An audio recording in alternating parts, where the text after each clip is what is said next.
go to a serious issue, but honestly, it seems laughable, Caleb, that Macquarie Bank, all right, not the one we think is the sort of the retail bank that most of us do our daily banking with, but they're going to get rid of cash out of all their branches, right?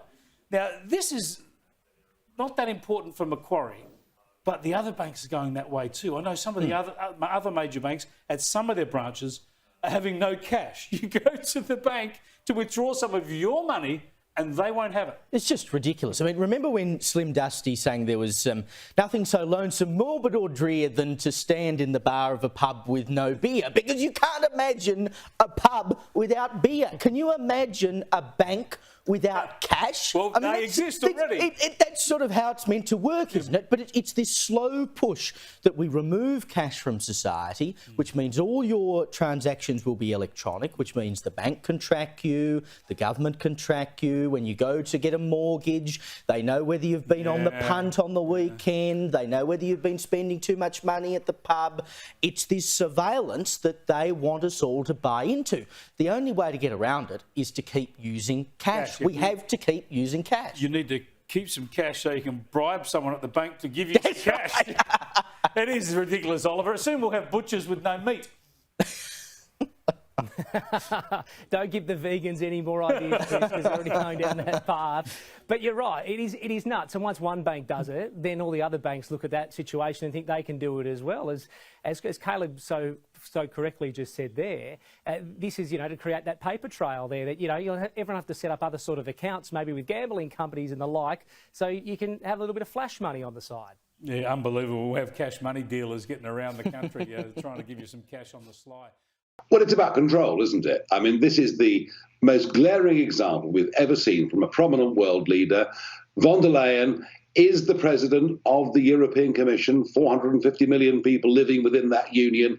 Oh, and by the way, she's unelected, she's appointed, and here she is brazenly saying we need a digital ID card or app on our phones. Now, bear in mind, France and Germany are trialling this already.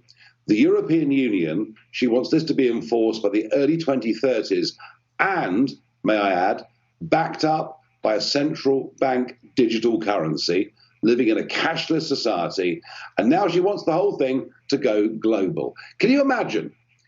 On this ID card will be not just your date of birth, your gender, your eye colour, your height, your approximate weight.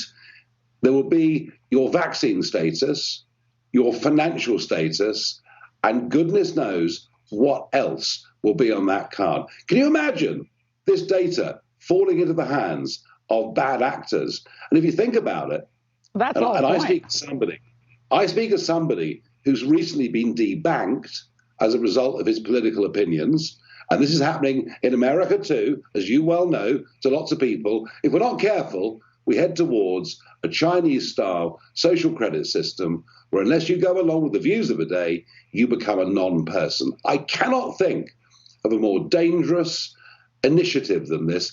Yet the odd thing is you picked it up and you tweeted about it earlier on today, but the rest of the world's media are simply ignoring it.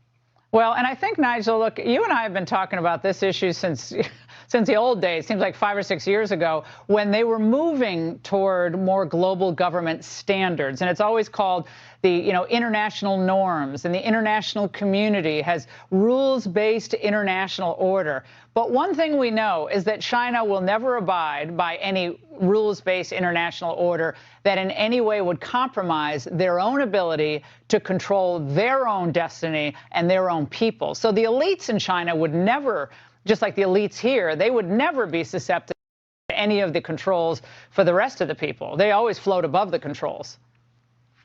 Yeah, I mean, look, for all his faults, President Xi believes in China and believes in the Chinese people. And the same goes for India and many other great countries in the world. The problem we've got is we have to ask a question whether our leaders actually believe in our nation, because they're prepared to surrender sovereignty to the World Health Organization, the United Nations, the EU, and goodness knows what comes after that. And the truth of it is, the world will be a better, more prosperous, peaceful place if democratic nation states cooperate and trade together, not give away their powers to unelected bureaucrats. And that was the Brexit message all those years ago.